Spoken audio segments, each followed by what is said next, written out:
Terima kasih Pak Rik sudah menyempatkan diri Pak Rik untuk datang ke ruangan BK ini. Nah, sebelum Bapak tanya lebih jauh, apakah Pak Rik sudah pernah berkunjung ke ruangan BK sebelum? Belum pernah. Jadi kalau belum pernah ke ruangan BK, Pak Rik tahu tidak kenapa sebelumnya itu Bapak panggil Pak Rik ke ruangan BK? Tidak tahu. Ya, jadi kalau gitu kita lanjutkan aja ya Pak Rik ya.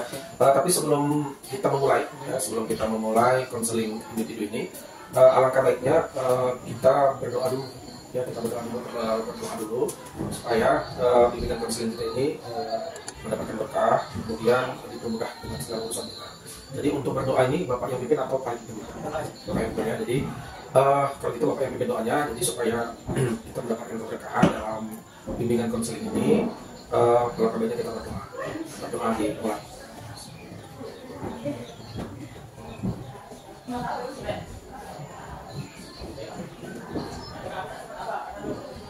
Sudah selesai. Ya Pak Rik, Bapak mau tanya-tanya nih, apa Pak Rik ke ruangan BK ini pertama kali atau sudah berapa kali? Baru pertama kali. Jadi ini yang pertama ya ke ruangan BK. Baik, berarti kalau ini yang pertama kali, Pak Rik nggak usah takut, nggak usah cemas juga, apa-apa Pak Rik. Nah, Pak Rik juga jangan terlalu tegang. Jangan juga takut, santai aja. Jadi kita di sini hanya melakukan bimbingan. Nah, kemudian sebelum ini Bapak melanjutkan untuk konseling individual, sebelumnya Bapak terlebih dahulu itu mau menjelaskan tentang apa sebenarnya konseling itu. Nah, konseling itu adalah pemberian bantuan konselor, yaitu guru BK yang menjadi konselingnya itu Bapak sendiri. Itu adalah merupakan konselingnya adalah Pak Rik sendiri. Nah, namun sebelumnya Pak Rik ada beberapa asas yang perlu Bapak sampaikan ke Pak Rik. Ada beberapa asas yang harus kita jalankan dalam kegiatan konseling. Ya, yang pertama itu ada asas kerahasiaan. Ya, dalam konseling ini ada namanya asas, itu asas kerahasiaan. Asas kerahasiaan itu dalam bimbingan konseling ini Pak Rik tak perlu takut dan cemas. Ya, tak perlu juga Pak Rik malu ya, untuk menceritakan semuanya. Insya Allah apa yang Pak Rik ceritakan semuanya itu nanti yang Pak Rik sampaikan ke Bapak, insya Allah nanti itu menjadi rahasia dan tidak akan diceritakan kemana-mana. Baik yang Pak Rik rasakan atau yang Pak Rik alami, Bapak tidak akan memberitahukan kepada orang lain. Semuanya itu Bapak akan pegang, ya Bapak akan pegang menjadi sebuah rahasia atau menjadi kerahasiaan bagi Bapak terkait data-data yang Pak Rik sampaikan. Ya. Kemudian yang perlu juga Bapak sampaikan di sini ada juga asas keterbukaan. Ya, asas keterbukaan itu di mana Pak Rik diharapkan untuk mengeluarkan segala unek-unek Pak Rik yang Pak Rik rasakan, yang Pak Rik alami gitu, agar tiada dusta di antara kita. Jadi semua yang Pak Rik alami, yang Pak Rik ceritakan, ya seperti itu ya Pak Rik ya. Nah itu Pak Rik di sini Bapak mendapatkan untuk laporan dari wali kelas Pak Rik, dari wali kelas, dari guru sekolah Pak Rik dan Pak Rik. Kalau sekarang ini Pak Rik mengalami penurunan, ya Pak Rik mengalami penurunan dalam belajar, kemudian dalam di kelas itu Pak Rik kelihatan tidak seperti biasanya. Ya, jadi dalam penurunan mata pelajaran itu Pak Rik itu telah mulai rendah daripada semester sebelumnya. Ya, kalau dulu Pak Rik itu di semester pertama di kelas 10 tuh sampai semester itu Pak Rik bagus luar biasa. Nah, jadi di kelas 11 ini nilai Pak Rik itu jauh menurun gitu.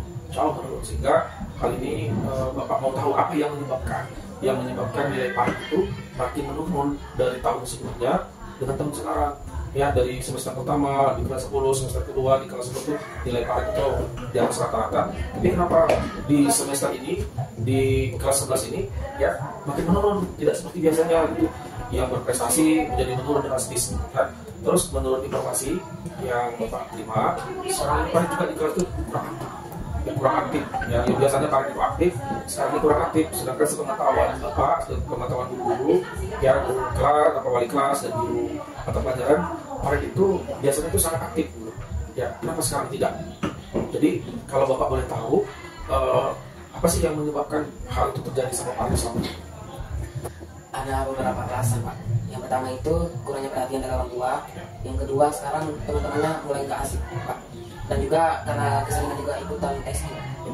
Ya, berarti kurang bimbingan orang tua, terus teman-temannya tidak asik, kemudian banyak kegiatan-kegiatan. So, terus yang paling ikut itu ekskul apa? Ada 3 Pak. Yang pertama nari, drum band, dan juga pramuka. Ya, ada banyak ya, banyak kegiatan-kegiatan. yang Farid ikut di kegiatan-kegiatan ekskul. Jadi di sini Bapak mau tanya, Farid apakah sudah siap untuk konseling individual? Siap. Oke, ya, Farid kita melaksanakan kegiatan individual ini, kita melaksanakan konseling ini dulu ya. Konseling individual itu ada, Bapak jelaskan ada 1 JP. Nah, 1 JP itu adalah 30 menit. Ya, 1 JP itu 1 jam pelajaran itu adalah 30 menit. Tidak lagi sama dengan konseling klasikal. Kalau konseling klasikal itu melebihi daripada 1 JP. Nah, 1 JP untuk klasikal itu lebih kurang 45 menit. Nah, Bapak sudah mendengarkan indikasi masalah dari Farid. Nah, yang pertama tadi kurangnya perhatian dari orang tua, itu yang pertama. Kemudian yang kedua adalah teman-teman sekarang kurang asik. Ya. Kemudian yang ketiga, Farid tidak bisa membagi waktu. Nah, karena banyaknya kegiatan ekskul. Nah, di sini Bapak akan melakukan treatment ke Farid itu bagaimana cara meningkatkan motivasi. Yang meningkatkan motivasi Farid untuk belajar. Ya, supaya meningkatkan balik lagi kembali ke seperti awalnya gitu ya.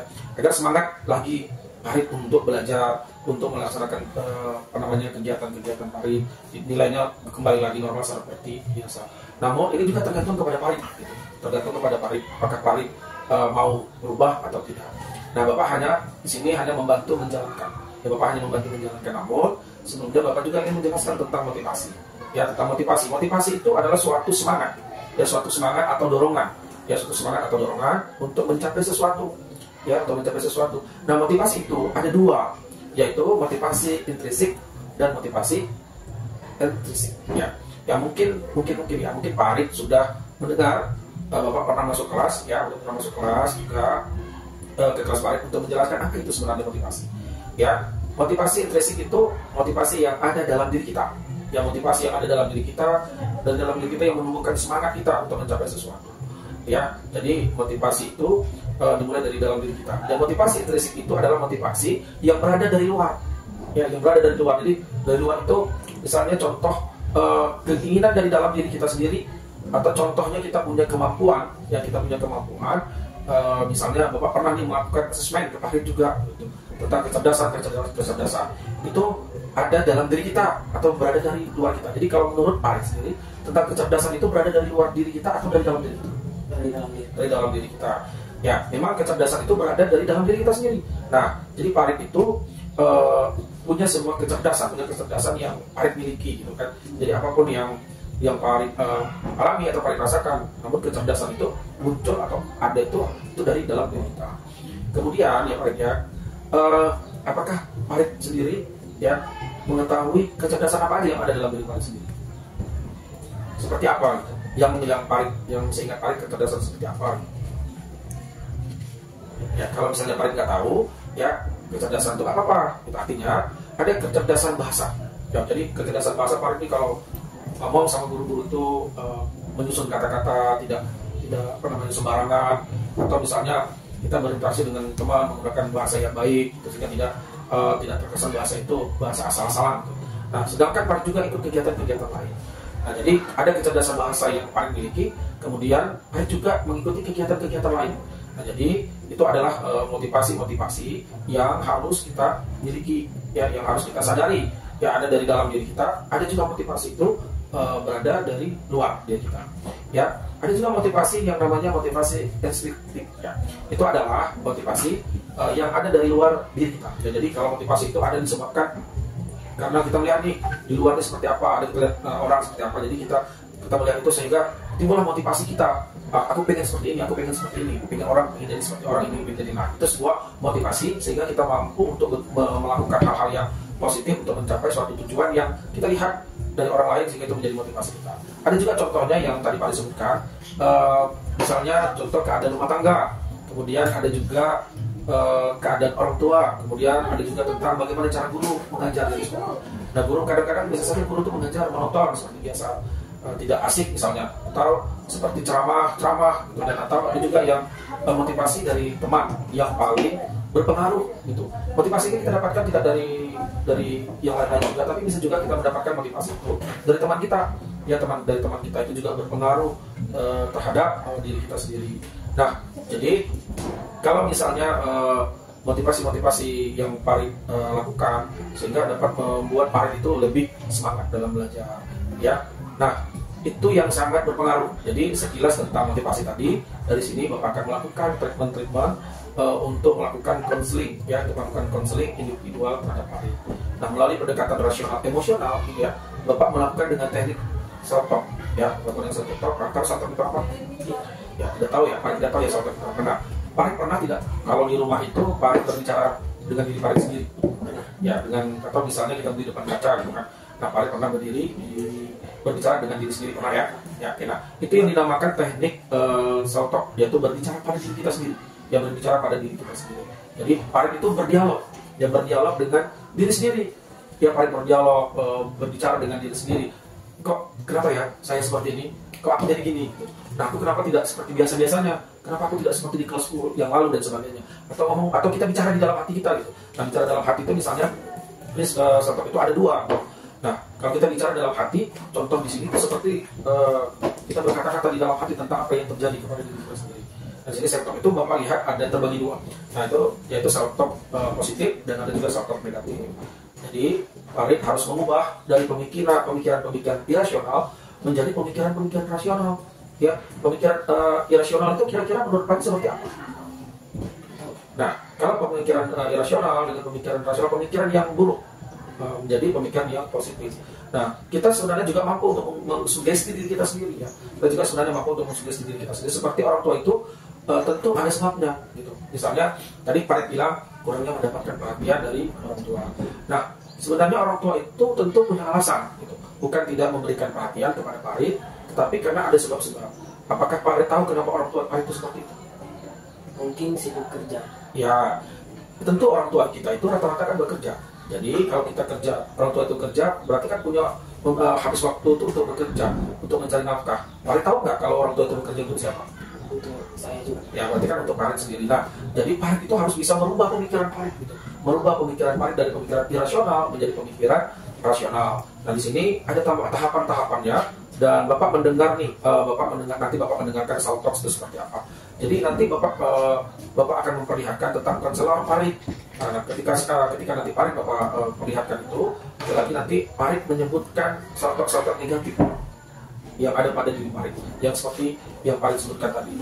Nah, selanjutnya Bapak di sini memberikan kerja ke Farid. Jadi Farid menuliskan melihat terkait dengan self talk negatif yang Farid alami. Nah, kemudian nanti kita akan mengubah nih self talk negatif menjadi positif, gitu. Ya, hal-hal yang buruk menjadi hal-hal yang baik. Nah, terus selanjutnya akan ada tahapan-tahapan self talk yang positif, ya. Jadi dengan komitmen, dengan ucapan diri kita. Dan ini Bapak punya beberapa beberapa kertas. Nanti Bapak punya beberapa kertas, akan Bapak berikan kepada Farid, ya. Kertas ini nanti Bapak berikan kepada Farid. Nanti Farid menuliskan self talk negatif, ya, yang tadi Farid sebutkan. Tapi Bapak akan mendengarkan sekali lagi dari Farid terkait apa yang tadi Farid rasakan. Jadi Bapak berikan kertas ini, silakan Farid tulis di sini apa-apa saja yang 3 tadi Farid tulis, yang Farid tulis itu terkait dengan self talk negatif. Coba Farid tuliskan self talk negatif yang ada pada diri Farid. Ya, yang pertama,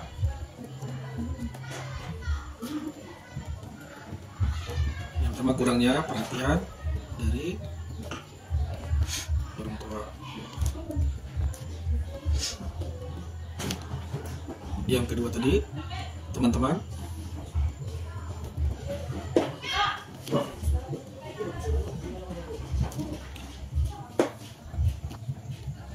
kurang asik. Terus yang ketiga, banyaknya kegiatan sehingga tidak dapat membagi waktu.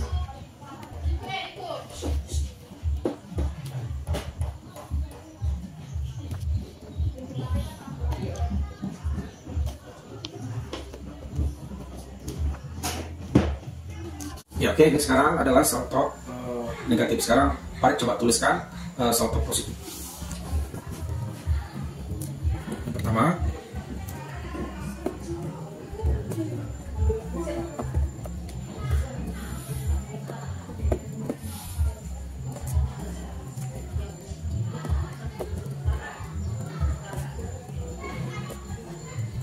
teman-teman saya sangat asik.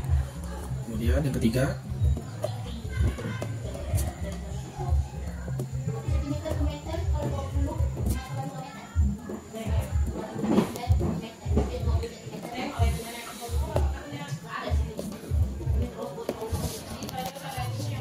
Oke, saya. Nah, sekarang Bapak mau dengar Farid membacakan tentang salto positif. Coba Farid bacakan ini dengan dengan jelas. Salto positif itu yang Farid tuliskan. Coba dari nomor 1, kemudian nomor 2, dan kemudian nomor 3. Yang pertama, orang tua saya perhatian kepada saya. Yang kedua, teman-teman saya sekarang asik. Ya. Yang ketiga, saya dapat membagi waktu pada kegiatan-kegiatan ekskul. Ya, jadi mudah-mudahan nanti ya Farid bisa berkomitmen, ya bisa berkomitmen agar menambah pemahaman Farid tentang salto. Nah, nanti Bapak akan menayangkan tentang salto itu sendiri. Nah, jadi Farid nanti bisa lihat dan mendengarkan video yang Bapak tayangkan. Nanti kemudian Farid menulis apa-apa saja nih yang positifnya terhadap video salto itu Farid ya. Ya, ini Bapak tayangkan, putarkan video salto.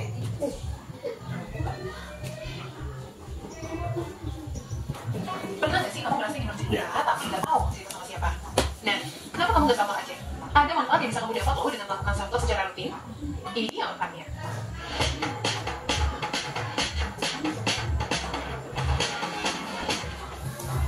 Salto itu apa sih, Ken? Salto adalah kegiatan berdialog dengan diri sendiri menggunakan inner voice atau suara di dalam hati yang dipengaruhi oleh Nanti Farid apa yang ada yang bisa diambil tulis nanti di kertas. Nah, pemikiran ini biasanya kamu coba dalam hati atau disuarakan secara lantang sehingga menjadi sugesti bagi diri sendiri. Karena efek dari salto ini besar, kamu harus hati-hati ya dalam berucap. Karena salto sendiri ada yang bersifat positif, ada yang bersifat negatif. Salto negatif ini adalah bentuk menjatuhkan diri sendiri yang pada akhirnya membuat kita jadi pesimis dan malah menurunkan kualitas kesehatan mental. Contohnya seperti ini. Aku udah nyoba tapi tetap gagal. Apa yang banget sih? Sebaiknya kamu ubah kata-kata negatif itu menjadi salto yang positif. Seperti ini. Aku udah nyoba tapi gagal. Ya udah, gak apa-apa. Aku harus berusaha jadi lebih baik lagi. Semangat. Dan jangan ragu buat mengulangi kata-kata positif tadi. Karena itu ngaruh banget untuk meyakinkan diri kamu sendiri. Dan tentu aja ada banyak manfaat yang bisa kamu dapatkan dengan melakukan salto positif secara rutin. Yang pertama adalah kamu bisa merefleksikan diri. Siapa sih yang akan nilai kamu dengan sangat jujur kalau bukan diri kamu sendiri? Self-talk bisa jadi salah satu cara untuk refleksi diri. Lewat self-talk, kamu akan lebih gampang mencari tahu hal apa di dalam diri kamu yang mesti diperbaiki dan apa yang seharusnya kamu pertahankan. Kedua, kamu akan dimudahkan saat mengambil keputusan. Bertanya pendapat teman saat mengambil keputusan memang salah satu hal yang baik. Tapi salah-salah kamu justru malah kebingungan dan batal mengambil keputusan. Karena kamulah satu-satunya orang yang paling mengerti apa yang kamu mau. Mulai sekarang, kamu bisa belajar ambil keputusan tanpa intervensi dari orang lain. Manfaat yang selanjutnya, kamu bisa jadi teman curhat bagi diri kamu sendiri. Kalian setuju gak sih kalau mencari teman itu juga cocok-cocokan? Apalagi untuk teman berbagi cerita dan keluh kesah.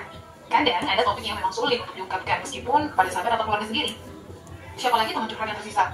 Tentu saja diri kamu sendiri dong. Yang keempat, sugesti yang baik dengan diri stres. Saat menghadapi sebuah masalah, pastinya kamu membutuhkan dukungan, baik secara fisik maupun psikis. Dukungan paling dekat yang bisa kamu raih adalah dukungan dari dalam diri kamu sendiri. Nah, dengan begitu, stres yang tadinya negatif dapat berubah menjadi eustress atau stres yang baik. Manfaat self-talk yang terakhir adalah self-care. Self-care sering banget diidentikan dengan sesuatu yang mahal. Padahal kamu juga bisa melakukannya cukup self-care dengan self-talk. Berbicara dengan diri sendiri akan membantu kamu lebih mengenal siapa kamu sebenarnya, apa yang kamu mau capai, dan apa yang membuat diri kamu bahagia. Nah, sekarang udah tahu kan apa itu self-talk serta manfaat yang bisa dihasilkan. Mulai sekarang, kamu bisa memperhatikan self-talk untuk memelihara kesehatan mental. Dan jangan lupa untuk tetap kasih komentar dan lihat video-video kreatif media lainnya. Dan Oke, Farid sudah melihat video self-talk tadi, ya. Sudah Farid tonton ya video self-talk. Nah, Bapak sekarang mau Farid itu menuliskan apa aja pesan positif yang ada di video self-talk.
Positif.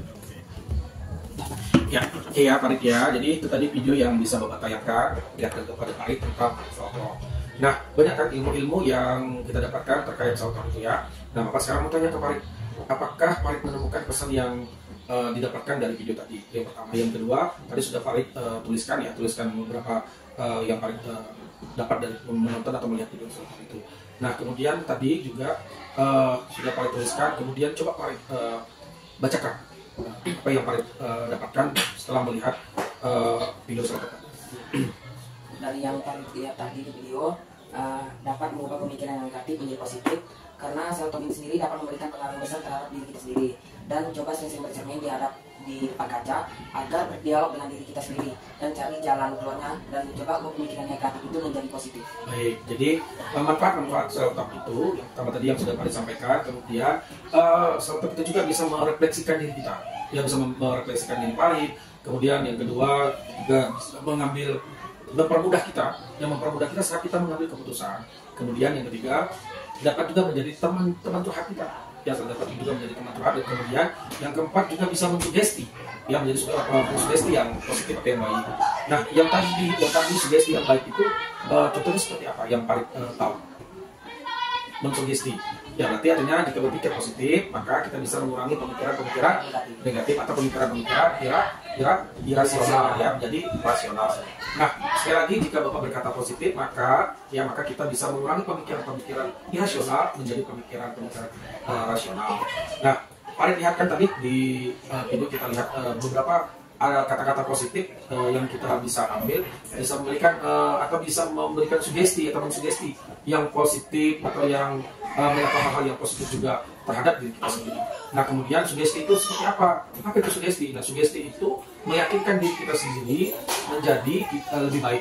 Jadi kita bisa menularkan energi kita di sugesti itu agar kita dapat menjadikan diri kita menjadi diri sendiri. Ya Farid ya. Kemudian yang selanjutnya di sini Bapak juga berharap dari awal tadi sampai akhir ini di konseling individual ini tentang motivasi belajar yang rendah di Farid itu yang sekarang ini dan dibandingkan dengan kelas 10, Farid bisa meningkatkan kembali motivasi belajar Farid ya, sehingga nanti Farid itu bisa nilainya itu seperti biasa lagi ya, bahkan bisa lebih meningkat lagi, lebih bagus lagi nilai Farid seperti sedia kala gitu ya. Jadi dulu Farid itu di kelas 10 bagus, sekarang menurun. Nah, dengan adanya kegiatan salto ini, dengan ada kegiatan konseling individual ini, Farid bisa mengembalikan semangat dan mengembalikan nilai Farid dan semakin meningkat ya Farid ya. Mudah-mudahan video yang disampaikan dan salto yang disampaikan bisa menularkan salto diri Farid sendiri ya, dan selalu berpikir positif. Jadi karena Farid sudah bisa mengembangkan salto positif, maka sekarang Bapak mau berencana ke depannya. Farid setelah Bapak jelaskan sudah mengetahui permasalahan yang Farid hadapi. Ya, Bapak sudah memberikan sedikit solusi ke Farid. Kemudian tadi Bapak sudah dalam permasalahan Farid bisa segera dijadikan hal yang positif, berpikiran positif, tidak lagi berpikiran negatif atau berpikiran irasional. Nah, sekarang Bapak pengen tahu nih rencana ke depan Farid setelah mengikuti kegiatan konseling ini. Apa kegiatan ke depannya rencana Farid itu seperti apa? Apakah keinginan Farid ke depannya? Ya, keinginan saya untuk mencoba kembali meningkatkan nilai saya seperti semester yang lalu, dan juga saya berusaha mengembangkan pemikiran-pemikiran yang positif. Saya mencoba menjauhi pemikiran-pemikiran negatif. Baik, Farid, Bapak senang sekali atas pernyataan Farid itu ya. Jadi Farid sudah berani nih menyampaikan dan sudah berani meluapkan apa yang Farid sampaikan, seperti saya ingin berkata positif dan saya bisa meningkatkan motivasi belajar. Kemudian jadi setidaknya Farid itu sudah mau berusaha tuh, dengan sudah mau berusaha asalkan motivasi sejak Farid belajar ya, mengasah atau terus mencari motivasi. Menurut sekarang ini motivasinya Farid belajar itu terus harus meningkat lagi seperti waktu kita kelas 10 ya. Bagus sekali itu Farid gitu ya, bagus sekali. Jadi sekarang Bapak ingin mengevaluasi Bapak ingin merefleksi kegiatan tadi dari tahap awal sehingga tahap inti dan tahap akhir ya. Nah, jadi Bapak ingin mengevaluasi sejauh mana nih Farid tentang konseling individu, tentang tadi apa itu salto. Nanti Farid bisa isi kuesioner hari ini agar Farid bisa mengetahui ya. Siap ya Farid ya. Nah, sebentar lagi Bapak akan membuka lembaran bahwa nanti Farid mengisikan lembaran kuesioner. Sebentar ya, Bapak buka. Ya, ini Farid, silakan Farid isi lembar kuesioner. Isikan kuesioner ini dimulai dari nama, kemudian kelas, kemudian hari dan tanggal ini. Dapat isi nanti scrollkan ke bawah. Ini aja, langsung aja itu.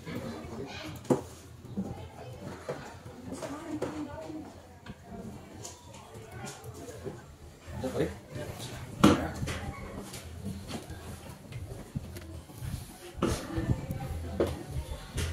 Ini adalah kuesioner ya. Tadi sudah Farid isi, tidak perlu Bapak jelaskan juga ya. Tadi ini terkait dengan motivasi belajar ya.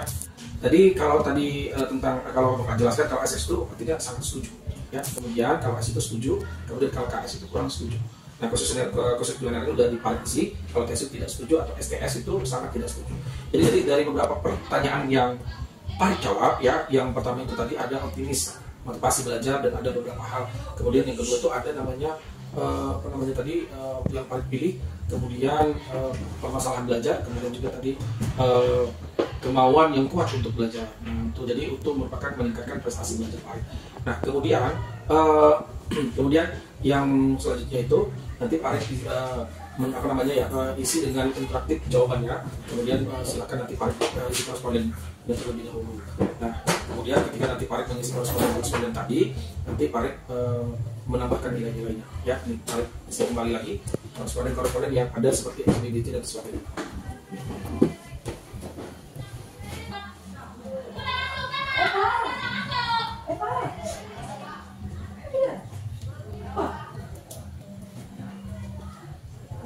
Sebaik pelan-pelan aja.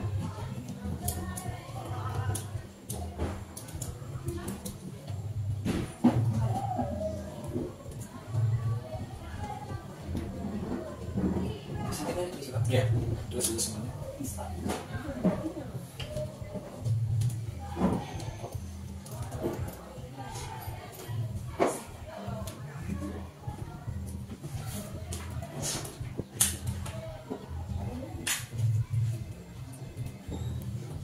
Oke, udah ya. Oke.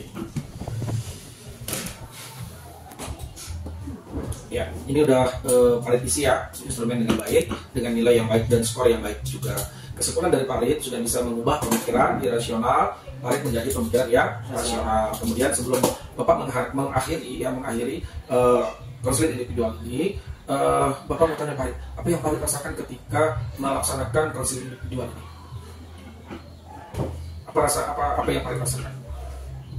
Apakah Farid merasakan puas, lega, atau seperti apa? Ya, puas, lega, dan juga dapat beberapa pelajaran juga dari yang Bapak tunjukkan dari video, dan beberapa motivasi tadi yang Bapak sampaikan. Baik, jadi sekarang Farid sudah merasa lega, merasa puas, tidak ada pemikiran-pemikiran yang negatif lagi, ya, pemikiran negatif yang terjadi beberapa waktu yang lalu, yang selama ini menyebabkan menurunnya nilai Farid di sekolah. Ya, kemudian selanjutnya kita mencoba mengambil kesimpulan dari layanan konseling ini. Yang pertama yaitu Farid Farid sudah bisa merubah nih pemikiran irasional Farid sedikit demi sedikit agar lebih irasional. Jadi yang kedua, Farid terus mengubah dan pemikiran irasional Farid sedikit demi sedikit tadi. Kemudian yang kedua, Farid Farid bisa mengembangkan self-talk negatif yang ada pada diri Farid. Ya, kemudian Farid juga kedepannya kita kiranya dapat melaksanakan pertemuan konseling ini lagi, ya, seperti ini lagi, dan mengetahui sejauh mana nih nantinya perubahan Farid ya yang udah Farid lakukan, baik itu sebelum konseling, setelah konseling, hari ini konseling, nanti konseling individualnya, kemudian nanti setelah ini kita akan bertemu lagi. Ya, Farid ya, kira-kira apakah Farid bersedia untuk bertemu Bapak lagi untuk melaksanakan konseling individual lagi? Ya, terima kasih ya Farid ya. Jadi Farid untuk melaksanakan konseling individual ini kan tidak dipaksakan? Tidak. Baik ya Farid ya, jadi karena konseling individual kita sudah selesai, jadi kita tutup yang tadi kita awali dengan berdoa. Maka untuk menutup pertemuan kegiatan konseling individual ini juga kita tutup dengan doa. Tadi waktu kita membuka konseling individual yang pimpin doa Bapak ya, Bapak sekarang untuk menutup pertemuan bimbingan konseling individual ini, Farid yang pimpin doa. Ya. Berdoa dimulai.